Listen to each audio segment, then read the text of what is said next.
Bueno, primero me presento, soy Macarena Rojas, soy enfermera y creadora de Mami Planner, asesorías de personal shopper y de organización en maternidad.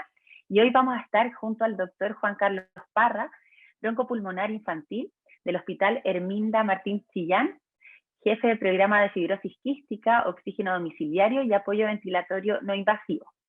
En modo resumen, bueno, primero vamos a partir con una presentación que va a hacer el doctor Parra, y luego vamos a responder preguntas y aclarar dudas, y al final vamos a hacer un sorteo sorpresa con una primicia Esterimax. Así que ahora le doy la palabra al doctor Juan Carlos Parra para que empiece su presentación. Hola, buenas tardes, me presento, mi nombre es Juan Carlos Parra, soy médico broncopulmonar y me pidieron conversar un tema bien prevalente, como decía Macarena, en estas fechas como previo al invierno, que son las enfermedades respiratorias en los niños. Desde el año pasado estamos viviendo una época de bastantes cambios respecto a la incorporación de nuevos virus que están circulando, como el coronavirus. Además hemos tenido cambios conductuales donde los niños han estado más tiempo en sus casas, encerrados sin ir al colegio, y esto nos puede haber afectado y modificado de alguna forma en que se presentan las enfermedades habitualmente en invierno. Les voy a mostrar una serie de diapositivas para contextualizar el tema que vamos a conversar. La siguiente diapositiva. Los virus que circulan habitualmente en invierno son los que yo marqué en este cuadro, donde los principales están con una estrella, por ejemplo, el rinovirus, que es un virus que habitualmente afecta a los niños, que es el virus del resfriado común. Este virus produce habitualmente en los niños leve fiebre, habitualmente es como más mucosidad, estornudo y tos y dolor de garganta. Es el típico virus que circula desde estos meses a partir de marzo a junio. Eh, Hay un coronavirus que es un coronavirus que no es el SARS-CoV-2 o el COVID-19, sino era un coronavirus que habitualmente circulaba y que no se diagnosticaba con mucha frecuencia porque los exámenes para diagnosticarlo eran de alto costo, pero son síntomas muy parecidos a un resfriado común. Muchos han escuchado el virus respiratorio sincicial. Es un virus que afecta habitualmente a los lactantes menores y provoca bronquitis y muchas veces cuando se complica hospitalizaciones en el periodo de invierno. Debo mencionar que el año pasado prácticamente con todos los resguardos tomados no circuló este virus y no tuvimos mayores problemas respiratorios en esta edad. El adenovirus es un virus bastante agresivo en algunos casos, con fiebre alta y que produce neumonía en los niños, y si no es muy frecuente es de mayor severidad. Enterovirus son virus que habitualmente producen síntomas respiratorios, pero también síntomas digestivos y a veces fiebre muy alta que dura más de 3 días. El virus influenza es el virus que en este momento estamos vacunando para prevenir las complicaciones. Es un virus que produce bastante fiebre y dolor muscular mayor en los escolares y en adolescentes. Y se parece, como vamos a ver, a síntomas muy parecidos en la presentación del coronavirus. Virus para influenza es un virus que produce en los niños bastante laringitis. Cuando los niños se resfrían y tienen tos de perro, uno piensa en la presencia de este virus. Y también otros como el metaneumovirus y el bocavirus, que son de menor frecuencia. Y aquí al lado tenemos la figura y la forma del coronavirus, que es el virus, el SARS-CoV-2, el B19, que empezó a circular desde diciembre del año 2019 en China y se ha ido propagando por todo el mundo. Esta es la forma del coronavirus y esas espículas rojas son lo que le da la forma de corona y por lo tanto recibe ese nombre. Y a través de esta espícula es donde se ancla al ingresar al epitelio respiratorio y se empieza a multiplicar. La siguiente diapositiva. Todos estos virus que mencionamos pueden afectar desde la vía aérea alta, que es la cavidad nasal, hasta los pulmones. Y aquí yo hice un dibujo donde podemos ver la vía aérea alta, comprendida entre la cavidad nasal, la faringe y la laringe, y la vía aérea baja, que es la tráquea, los bronquios y el pulmón. Dependiendo del segmento comprometido y hasta dónde avance el virus, podemos tener solamente la presencia de una rinitis cuando afecta esta inflamación a la nariz, otitis si avanza a los oídos, sinusitis cuando compromete los senos paranasales, amigdalitis, faringitis y laringitis. El sufijo itis habla de una inflamación en el segmento comprometido. Y las infecciones respiratorias bajas la podemos denominar como traqueitis, bronquitis y neumonía si el virus avanza hasta la vía aérea baja. La siguiente diapositiva. Ahora, ¿qué síntomas? ¿Cómo podemos reconocer de que un niño tiene un cuadro respiratorio habitualmente alto o resfrío? Los síntomas pueden ser desde muy leves, como congestión nasal, mucosidad, estornudo. Inicialmente una mucosidad líquida que después se va espesando y cambiando de color, acompañado de dolor de cabeza, dolor de garganta, a veces dolor de oído y puede haber falta de apetito o decaimiento. El coronavirus, para poder hacer una comparación con los virus habituales que producen estos síntomas, podemos decir de que pueden presentar los mismos síntomas y por lo tanto en este periodo donde este es el virus que circula con más frecuencia, debemos de tener la precaución de niños con resfriados, aunque no tengan síntomas muy fuertes, y si hay algún adulto con otros síntomas parecidos, hacerse los exámenes de identificación del virus. Como ya dije, podemos tener en este paciente dolor de garganta, podemos tener tos seca, podemos tener vómito y probablemente en este virus, en los niños, tenemos síntomas digestivos como diarrea y vómitos con mayor frecuencia que en otros virus. Así que no desconocer síntomas digestivos como también los que puede gatillar este virus. El síndrome inflamatorio multisistémico es una forma de presentación más grave que puede manifestarse tanto en el curso de la enfermedad como en forma desfasada hasta un mes de diferencia de haber tenido la infección. Aquí se produce un ataque del sistema inmunológico contra el virus que produce una inflamación de diferentes órganos del niño provocando mayor severidad y debe ser hospitalizado y tratado. La siguiente diapositiva. Ahora, ¿por qué en el niño tenemos mayor dificultad para respirar por la nariz cuando tenemos un resfrío? Porque en los niños tenemos mayor cantidad de glándulas mucosas y por lo tanto mayor cantidad de producción de secreción. Además tenemos cavidades más pequeñas que contienen esta mayor cantidad de secreción y con órganos de mayor tamaño como lengua, adenoide y amígdala que nos dificultan la respiración por la boca, y con la nariz tapada o congestionada tenemos mayor dificultad para respirar. A eso se suma una laringe más estrecha y por eso podemos hacer mayor fácilmente laringitis. Entonces comprendemos que si tenemos un resfriado con mayor cantidad de secreción, con órganos de mayor tamaño y con cavidades más estrechas, la dificultad respiratoria por la congestión nasal puede demandar y producir una mayor dificultad respiratoria en el niño. La siguiente. La siguiente diapositiva. Por lo tanto, si pensamos en un tratamiento para las enfermedades respiratorias, tenemos que considerar que muchos de los tratamientos son tratamientos que podemos brindar en la casa. El confort del reposo, mantener una temperatura adecuada para no secar el ambiente, que no debería ser más de 20 grados, abundante líquido para fluidificar las secreciones y el aseo nasal prácticamente podríamos todos hacerlo en domicilio y con un gran solución de los síntomas. Mucho de la tos que se provoca en los resfriados está provocada por la retención de secreciones tanto en nariz y garganta, que al hacer aseo nasal vamos a ir atenuando. Si el dolor es intenso o hay fiebre, usamos analgésicos o antiinflamatorios. Y finalmente, y no recomendable en los niños menores de 2 años, descongestionantes. Así que el aseo nasal viene a ser una de las pilares del tratamiento en los cuadros respiratorios infantiles. La siguiente diapositiva. ¿Qué hacemos cuando usamos un dispositivo para hacer aseo nasal?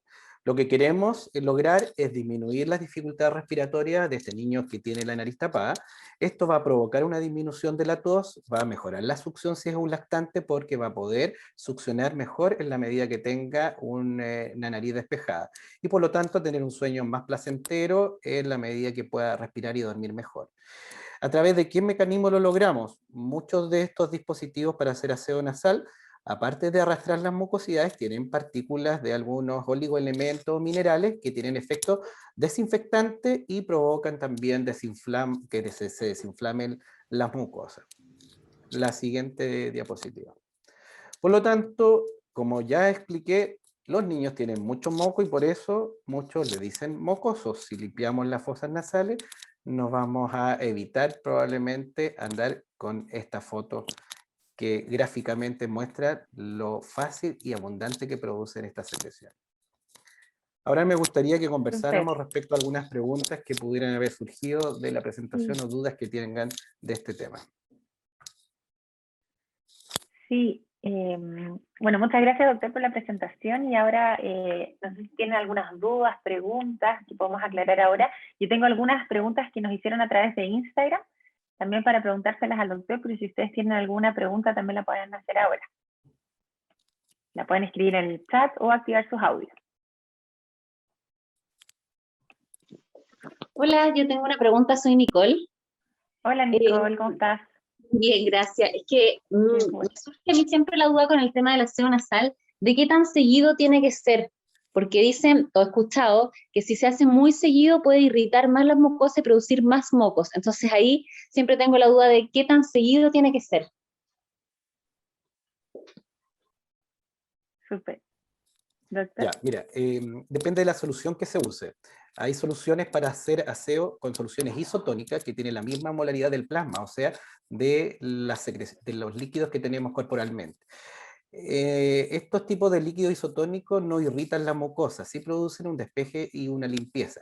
Si yo quiero desinflamar un poco la mucosa y disminuir el edema, que es el efecto osmótico que producen los líquidos, que es como, por ejemplo, lo que yo les digo a mis pacientes, como cuando uno anda con los pies hinchados y se quiere deshinchar los pies y mete los pies dentro de un balde con agua con sal, eso va a provocar que extraigas agua de las extremidades.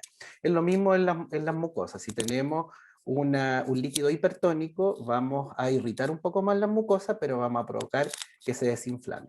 Por lo tanto, si tenemos un niño con mucha secreción, vamos a hacerlo más frecuente, pero con soluciones isotónicas. Y si tenemos un niño con la nariz muy inflamada, vamos a usar la hipertónica, que desinflama, pero la vamos a usar menos frecuente porque puede irritar un poco la vía nasal. Súper. ¿Y cuál es la frecuencia del isotónico? ¿3 veces al día? Según necesidad, pero yo les digo que en un cuadro de resfriado pueden ser de 3 a 5 veces en el día y probablemente el horario donde más énfasis hay que dar es antes de que duerman para que tengan un sueño más reparador, puedan respirar bien, no traguen mucosidades y la tos no los despierta. Perfecto. Súper. Gracias, doctor. ¿Alguna otra pregunta?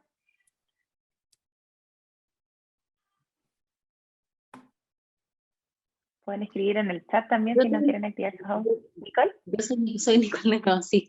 Yo tengo una segunda pregunta. Cuando ustedes hablan de aseo nasal, cuando usted habla, doctor, de aseo nasal, ¿es solo con el líquido o también es con el extractor de moco posterior al líquido? A echarles el líquido isotónico o hipertónico según corresponda. Los dos mecanismos son complementarios. El aseo nasal, dependiendo con la presión que yo administre el líquido o el tiempo que dé de apretado la interfase, yo puedo lograr una limpieza bastante adecuada y el niño va a quedar con la nariz despejada, sin secreción retenida y a lo mejor no necesito utilizar el extractor. Ahora, si el extractor no lo utilizo adecuadamente y ejerzo una presión muy intensa, ahí puedo provocar un daño de la mucosa por la presión negativa y la fuerza que hago para extraer. Por lo tanto, yo lo dejaría a criterio de cada papá en la medida que vea que la nariz quedó despejada, no quedó con ruidos nasales y quedó respirando bien, probablemente evitar de complementarlo con el extractor y si quedó secreción retenida, poder complementar la extracción con el extractor. Muchas gracias. Súper. ¿Alguna otra pregunta para partir con las preguntas que hicieron a través de Instagram? Bueno, si tienen otras, me avisan nomás. Bueno, una de las preguntas que preguntaron a través de Instagram era si era útil usar humidificadores y cuál era la calefacción más adecuada en invierno en relación a las enfermedades respiratorias. A ver, lo primero que hay que es contextualizar. Lo ideal cuando uno empieza a utilizar la calefacción en invierno es evitar respirar aire frío. El aire frío, y estamos hablando del aire frío en invierno, ella con temperaturas bajo 15, 12 grados en la casa, y eso, en la medida que vaya siendo más frío, paraliza el movimiento de los cilios de la vía aérea. Por lo tanto, ustedes podrán recordar cuando uno sale al aire muy helado, que sin estar resfriado uno empieza como a eliminar mucosidad o se le cae la mucosidad.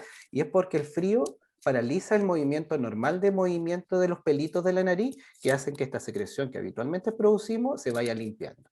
Por lo tanto, no queremos un niño ni resfriado ni sano expuesto al frío. Pero cuando vamos a decidir utilizar una calefacción, va a depender del espacio que tengamos a calefaccionar y del sistema de ventilación que tengamos. Por ejemplo, si tenemos un espacio grande, vamos a utilizar probablemente una calefacción que abarque más espacio, porque en un espacio chico, esa misma calefacción nos va a elevar la temperatura probablemente a más de 20 grados.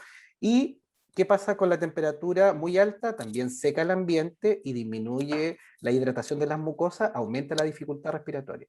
Si yo tengo un niño resfriado con un ambiente muy calefaccionado, le va a costar respirar más. Por lo tanto, el humidificador vendría a cumplir la función de aumentar la humedad ambiental. Pero, ¿qué es mejor? ¿Utilizar bien la calefacción para no secar el ambiente o usar calefacción más humidificador? Probablemente complicamos más la situación utilizando ambas cosas, que lo podríamos solucionar usando bien la calefacción. ¿Qué calefacción? La calefacción menos contaminante. La calefacción puede afectar tanto por los vapores tóxicos que elimina, como por el aumento de la temperatura y resequedad del ambiente.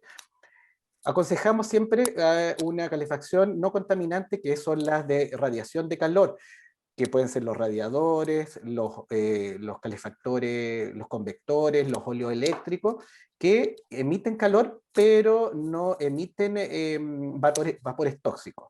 Diría que lo más contaminante es el carbón, que ya un poco se usa, la parafina, que en las dos modalidades, tanto tradicionales como las nuevas estufas de parafina, igual eliminan vapores tóxicos, como monóxido de carbono, dióxido de azufre, dióxido de nitrógeno. Por lo tanto, aunque no nos percatemos del olor a parafina, igual está irritando el ambiente. La de gas también contamina un poco, y diría que las menos contaminantes sería la de radiación de calor, las eléctricas y las de ventiladores o termoventiladores, pero cuidado ahí con los filtros que hay que tratar de cambiar para evitar que se junten hongos que después se eliminan al ambiente. Perfecto. Gracias, doctor. Muy claro todo. Acá están preguntando en el chat si es posible que un niño sano, que al estar con pies descalzos en piso frío, pueda resfriarse o congestionarse, o es más que nada por otros factores. Le surgió la duda porque dice que ella vive en el sur y su hijo no quiere usar zapatos. Mira, es una pregunta frecuente, pero lo que tenemos que saber es que para tener un resfriado necesitamos contagiarnos con un virus que habitualmente es portador de otra persona que nos contagia a través de la tos, el estornudo o los besos. Por lo tanto, incluso al hablar, si sabemos ahora el coronavirus, hasta lo podemos eliminar hablando, conversando en un espacio cerrado, lo inhalamos, nos contagiamos. ¿Qué pasa al andar con los pies descalzos en una superficie fría? Nos baja la temperatura corporal y eso disminuye la inmunidad innata. O sea, si yo ando con el cuerpo frío, los pies fríos, puedo bajar mi competencia inmunológica, y si hay un virus que está en el ambiente, me puedo resfriar más seguido. Ahora, puede que no sea un resfriado, puede que el mismo frío haga que me congestione en un ambiente de rinitis o de inflamación no tratada. O sea, si el niño tiene una rinitis, que es esa congestión que no pasa porque esté o no esté resfriado, con los pies fríos probablemente se va a congestionar y va a parecer como que estuviera resfriado. Pero además puede predisponer, si hay un virus en el ambiente, con la baja de temperatura, más facilidad para resfriarse. Súper. Acá hay otras preguntas que me hicieron a través de Instagram. Una es si recomienda que los niños menores de 7 años regresen a clases presenciales. A ver, es complicada esa pregunta porque esta pandemia nos ha golpeado tanto en la parte de enfermedades como en la parte de enfermedades físicas como emocionales, y en los niños se ha visto bastante exacerbado los trastornos ansiosos, el sobrepeso, la inactividad, el exceso de pantalla. Por lo tanto, yo creo que esa pregunta deberíamos responderla de acuerdo a las características del colegio, la escuela donde va a volver el niño. Si las medidas de prevención están bien estandarizadas, también consensuadas, los padres saben a qué se van a exponer los hijos, con una reducción del aforo, con ventilación de las salas, evitando que coman en los colegios, sino en las casas, probablemente con menos riesgo. Y lo que demuestran los estudios internacionales es que los niños con esas medidas no se contagian en los colegios. O sea, deberíamos pedir que nadie resfriado, que no sepamos que no es coronavirus, vaya al colegio a contagiar a otros niños, que nos cuidemos en las casas para no ser vectores y llevar infecciones desde las casas a los colegios, para que los niños puedan utilizar lo positivo del colegio, que es la socialización, poder hacer actividad física y poder poner su salud mental también en un plano donde en el colegio se va a ver más protegido. Claro, sí, eso es muy importante, la salud mental. Súper. Y otra pregunta. Acá, ¿por qué hay niños que son hiperreactivos a los resfriados? O sea, que se resfrían un poquito y al tiro pasan a bronquitis o a faringitis o a otra, no solo como un resfriado común. Mira, eso depende Así. mucho de la edad del niño. En general, un niño menor de 6, 7 años tiene una vía aérea más fina y tiene una respuesta inmunológica más deficiente que va mejorando con la edad. Por lo tanto, todos los niños, si hacemos un cuestionario, es más fácil que con algún resfriado hayan hecho alguna bronquitis y hayan usado inhalador. Ahora, si estos son muy frecuentes o son severos, como por ejemplo consultas a urgencias o hospitalizaciones, lo primero que hay que descartar es que eso no sea un asma que nos está diagnosticando o tratando. El paciente asmático que hace cada vez que se resfría una bronquitis, cuando comienza su tratamiento, hace resfriado, pero ya no avanzan los cuadros a bronquitis. Ahora, el niño más grande, sobre 7, 8 años, en general ya no debería presentar esa predisposición a obstruirse con los resfriados. Es más fácil que haga un cuadro más limitado, más corto y sin complicaciones. Si sigue haciendo bronquitis, probablemente la sospecha de asma es mucho más alta. Súper. Otra pregunta. Dice acá que, bueno, sus hijos son asmáticos, pero con el COVID no han ido a retirar los medicamentos permanentes que suelen tomar por el riesgo de contagio. Entonces, en la casa, como se han cuidado tanto, no se han enfermado nada. Yo creo que a muchos de nuestros niños les ha pasado eso, que les están tan burbuja, no se han resfriado, no han tenido las enfermedades que han tenido en años anteriores. Y por lo mismo, pregunta si es muy grave que ellos estén sin sus medicamentos, ya llevan un año sin ellos porque no han tenido crisis de asma, pero tampoco han estado expuestos. A ver, eso es muy bueno que lo consulten porque hay muchos niños que fueron diagnosticados antes del año 2020 de asma y que en este periodo de encierro o de extremos cuidados de no contagiarse han disminuido ostensiblemente sus síntomas. Esto no quiere decir que volviendo a hacer una actividad normal, exponiéndose al frío o a los resfriados, no vayan a hacer crisis y dentro de esas crisis a lo mejor hacer alguna complicación. Yo recomiendo que vuelvan a sus controles, que ajusten sus tratamientos, que puedan disminuir la frecuencia de administración o disminuir la intensidad del tratamiento, pero no que queden sin tratamiento, porque puede ser más complicado que una vez que se vuelvan a resfriar, se vuelvan a complicar y a lo mejor no tan leve, sino más severo. Súper, entonces hay que decirle que vaya a buscar los medicamentos nomás y que Que se continúe. aproxime a una reevaluación ¿Cierto? y que ajusten Sí, también, probablemente el tratamiento. en conjunto con el doctor, claro, pero no suspenderlos así de una. Súper. Otra pregunta. Bueno, congestión nasal durante la noche, ¿cómo aliviarlo en bebés de 5 meses? Que más bien es lo mismo que había visto en la presentación de la zona nasal. Sí, la congestión nasal en los niños es algo bastante angustiante para los padres. Los niños respiran con bastante dificultad cuando están congestionados. Empiezan a tragar mucosidad, empiezan a toser, a veces vomitan por esas mismas secreciones, no duermen bien y por lo tanto debería ser como prioritario en los resfriados que los padres sepan cómo manejar esa congestión. Lo principal es mantener una temperatura adecuada donde el aire no esté frío y no sequemos el ambiente con una calefacción muy elevada, 18 a 20 grados es lo adecuado. Que se hidrate muy bien el niño durante el día para mantener secreciones no espesas y que pueda producirse el drenaje o la eliminación de secreciones de forma adecuada. Y un pilar del tratamiento, y es lo que habitualmente yo le digo a mis pacientes, es el aseo nasal. El aseo nasal es fundamental para arrastrar las secreciones, despejar la vía aérea, y probablemente en la noche va a tener un efecto bastante más conciliador del sueño. Ese niño va a estar durmiendo con menos dificultad respiratoria. Súper. Otra pregunta, ¿desde qué edad se puede usar Esterimar? Si el Esterimar el es nasal. isotónico, que es el Esterimar que tiene la misma osmolaridad de las secreciones o del plasma, que es la sangre de cada uno de nosotros, de los líquidos plasmáticos, desde el momento de nacer. Los niños ya desde el momento de nacer pueden tener procesos de congestión. Habitualmente se congestionan como un efecto reflejo a la mínima partícula, a la mínima suspensión de polvito, y por lo tanto es muy difícil no ofrecerle un apoyo, y este apoyo podría ser con soluciones isotónicas, con aseo nasales desde el momento de nacer. Perfecto. Entonces, desde recién nacido ya podemos darle a nuestros niños el spray nasal. Y la última pregunta, ¿qué medidas domiciliares hay que hacer en enfermedades respiratorias para disminuir la consulta en urgencia?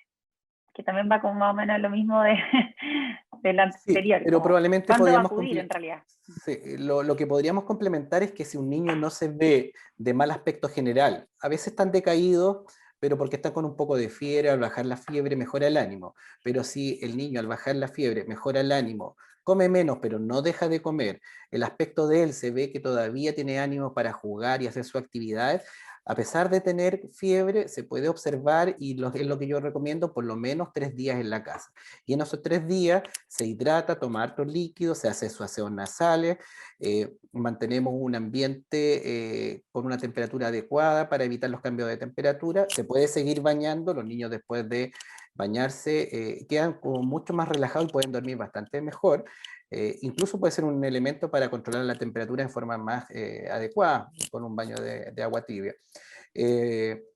Y consultar solamente cuando el cuadro sobrepasa los 3 días de fiebre o presenta compromiso de decaimiento, porque muchas veces el médico los ve el primer día y todavía el cuadro no se ha constituido, no tenemos diagnóstico y no tenemos precisión de los medicamentos que vamos a utilizar. Por lo tanto, los papás muchas veces tienen que volver al tercer día o al cuarto día, sometiendo al niño a otra salida versus a tener un diagnóstico más claro y con un tratamiento más adecuado cuando consultamos entre el tercer y el quinto día, siempre que lo permita el estado general del niño. Si el niño está decaído, vamos a ir antes. Si el niño no está tan decaído, vamos a esperar un poco más, y así no congestionamos los servicios de salud con consultas muy precipitadas. Súper. Sí, es muy importante eso también, no exponerlo. A veces uno se asusta con los mocos nomás y le lleva, pero ahora menos aún porque los exponemos al COVID también. Bueno, vamos a hacer estas últimas 2 preguntas que preguntaron acá en el chat. Las personas que están participando ahora, que preguntan qué pasa con los niños crónicos y el retorno a clases. Y felicitar al doctor, excelente médico. A ver, el retorno a clase debería ser en el contexto de los protocolos que tiene cada colegio, que tengan claro que lo habíamos conversado, pero en relación a los pacientes crónicos y sobre todo que han tenido antecedentes de cuadros de mayor severidad, hospitalizaciones, crisis más severas, en ello yo tendría un poco más de cuidado. En general, si estamos dando la posibilidad de hacer como una educación en este momento híbrida, que es con asistencia presencial o a través de programas por vía online, yo preferiría que estos niños viéramos todavía, porque queda mucha historia que contar del coronavirus, todavía día a día sumamos más experiencia, tratamiento y cambios en cuanto a las mutaciones que se están viendo. Por lo tanto, yo creo que en los pacientes de mayor severidad deberíamos todavía prescindir de la asistencia presencial y observar cómo van a ir los cambios respecto a, en este momento, por ejemplo, los niños van a ingresar en las comunas de fase 2, y tenemos probablemente de aquí a 2 meses una experiencia de lo que vamos a vivir con esa integración de los niños. Si vemos que es una mala experiencia porque se empieza a circular más virus, porque se empiezan a hospitalizar más, probablemente va a ser una forma de tomar la decisión más definitiva de si esos niños crónicos van a volver o no. Si es una buena experiencia porque vemos que con la vacunación masiva la gente se empieza a enfermar menos, la circulación de virus no afecta al colapso sanitario, probablemente de aquí a después de la vacación de invierno vamos a poder tomar una decisión más informada. Súper. Entonces hay más ojo con los niños con enfermedades crónicas. Y la última pregunta, ¿tratamientos naturales para antialérgicos funcionan para el asma? Muchas gracias por ese maravilloso espacio.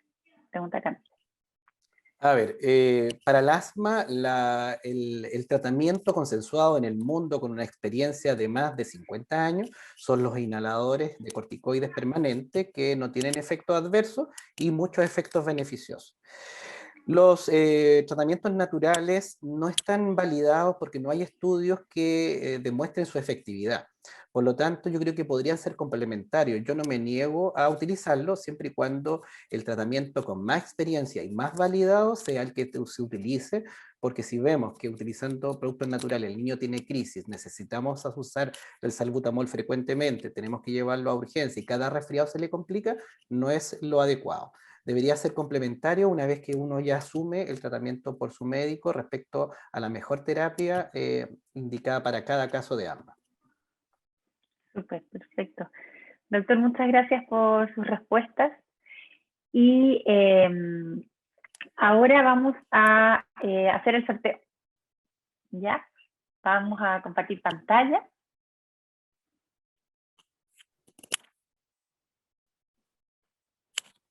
Bueno, darle muchas gracias al doctor Parra también por la presentación, por aclarar las dudas. Mientras aquí nos van a compartir pantalla para hacer el sorteo de una primicia que tiene Esterimar. ¿Quieren hacer una consulta mientras? Lili, ¿qué consulta? Hola, lo que pasa es que se me ocurrió ahora. Lo que sucede es que mi hija tuvo sinusitis muy pequeña, ya como a los 2 años no sabían de qué trataba y finalmente fue una sinusitis. Ella tiene 7 años y el año pasado nuevamente le dio sinusitis. Entonces, ¿qué es mejor para esos casos? Porque, por ejemplo, me decían, protégela con un gorro, siempre me dijeron. Pero, por ejemplo, ella llegaba al colegio y yo le ponía un gorro de la casa al colegio, que es muy poco el tramo, pero llegaba transpirando su cabeza. Entonces, al final yo le sacaba el gorro llegando al colegio y al final me quedaba con la inseguridad que iba a quedar transpirando y iba a ser peor. Entonces, esa es como mi duda y siempre la he tenido. La verdad que no, ahora la recordé. Gracias. A ver, la sinusitis es la inflamación y la infección de los senos paranasales, que son cavidades huecas que están dentro de los huesecitos, como en la zona de las mejillas, de la frente y alrededor de la nariz. Esto puede suceder en cualquier persona que tiene un resfriado donde las secreciones quedan retenidas. Habitualmente es más frecuente y se repite en las personas con rinitis que tienen una inflamación de base y que no se tratan. Ahora, ¿por qué el calor o el gorro? Yo me imagino que porque el mito es que, y no es tan mito, sino que el calor disminuye el dolor. Por lo tanto, cuando yo pongo compresas tibias o me pongo en la mano o me pongo un gorro, voy a disminuir un poquito, voy a aumentar la temperatura local y voy a disminuir un poquito las molestias. Pero lo que realmente me puede complicar cuando yo salgo y respiro el aire frío, es lo que más me va a complicar respecto a que se exacerbe o se produzca una recaída de una sinusitis. Por lo tanto, yo le recomiendo que más que usar un gorro, es utilizar la nariz tapada con probablemente una bandana o un cuello. Bueno, ahora usamos mascarilla, así que eso nos protege ya un poquito de la exposición del frío, pero si llegamos algún día a no usar mascarilla, ojalá si sea Dios quiera, es probablemente en los meses fríos utilizar algo que nos tape la nariz y la boca, donde vamos a respirar el aire directamente frío o poco acondicionado. Gracias. Señorita Macarena, ¿Sí? Buenas tardes, mi nombre es Verónica Llano. Tengo un hijo crónico, paciente del doctor Parra, y bueno, no quiero dejar pasar esta oportunidad de agradecer esta instancia y reconocer todo el apoyo y el trabajo del doctor Parra, un excelente profesional. Lo viví con mi hijo muchas veces crónico hasta el día de hoy día. Si hoy día ha salido adelante, ha sido gracias solamente al médico que está hoy día aquí con nosotros dando esta charla, y yo espero tenerlo en un Facebook Live también invitado, también para que también esté con más personas.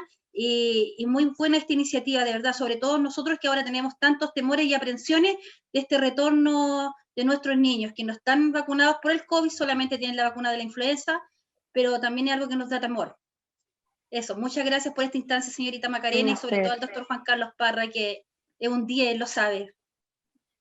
Súper, sí, pues la idea es que puedan aclarar dudas, muchas veces también da nervio también ir a consultar, entonces también esta oportunidad nos da la oportunidad también de hacer las preguntas que teníamos todos. Y Ya, una mención respecto a la vacuna. Todos los niños sobre 16 años van a tener vacuna en algún momento por calendario. Lamentablemente se eliminó la prioridad de cronicidad, que eran los pacientes asmáticos, y ahora solamente están vacunando por edad. Entonces, los mayores de 16 años, de aquí a probablemente un mes más, van a estar vacunados. Y ya hay estudios donde, por lo menos con la vacuna Pfizer, en otros países se está autorizando desde los 12 años. Yo creo que pronto, no me atrevo a decir, pero probablemente después de la vacación de invierno vamos a tener niños ya en Chile sobre 12 años con vacunación contra el coronavirus.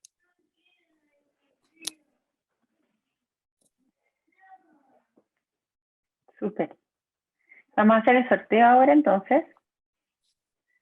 Voy a hacerles unas preguntas, son 3 preguntas, y van a haber 3 ganadores, ¿ya? Les voy a contar primero el premio, que es la primicia que tiene Sterimar. Este spray nasal, no sé si se alcanza a ver, que es el de uso diario bebé, ya, el isotónico, y la primicia es que tiene una nueva boquilla, aquí se las voy a mostrar, que es mucho más ergonómica, está adaptada a la nariz de los más chiquititos, ya tiene este adaptador de silicona, y tiene una recubierta de una goma suave para facilitar la aplicación y hacerlo de forma mucho más segura. Entonces, miren, esta es la primicia que tenemos con Sterimar, y vamos a regalar 3. Entonces, la primera pregunta, tienen que escribirla en el chat, ya el primero que aparezca en el chat escrito, así que atentos ahí a sus teclados. La primera pregunta es, ¿desde qué edad se puede usar Sterimar?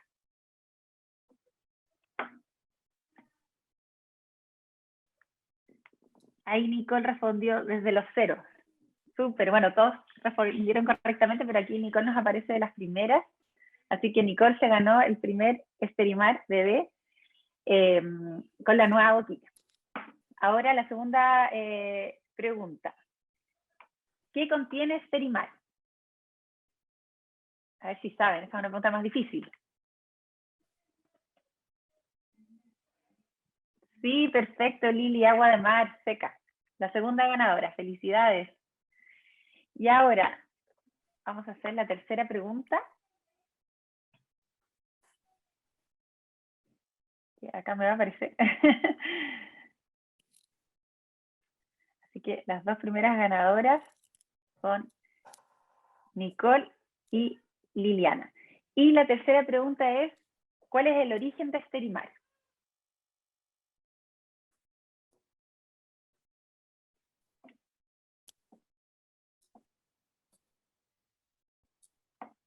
Esta está más difícil también.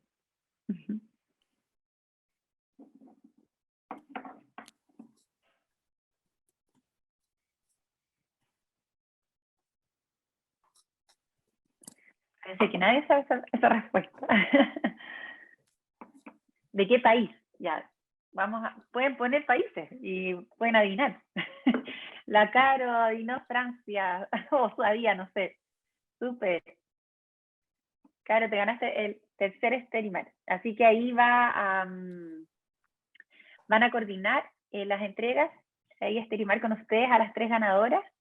Felicidades. Y bueno, muchas gracias al doctor Parra por su presentación, por aclarar todas las dudas, que es información muy, muy valiosa de un profesional también excelente. Así que muchas gracias. Y bueno, muchas gracias a todos por participar. Preguntan dónde atiende el doctor, en Chillán, en el Hospital Herminda Martín de Chillán. ¿Ahí atiende, doctor? Sí. ¿Alguna otra parte? Ya, ahí, súper. Sí, en Chillán. Súper. Ahí pusieron inmunomédica. Ya. Y bueno, entonces, es de Santiago, dice. Bueno, muchas gracias a todos por su participación. Espero que les haya gustado. Que tengan un muy lindo fin de semana y feliz día para todas las mamás para este domingo también. Ya, que estén muy bien. Chao, muchas gracias. Chao, que estén bien. Chao.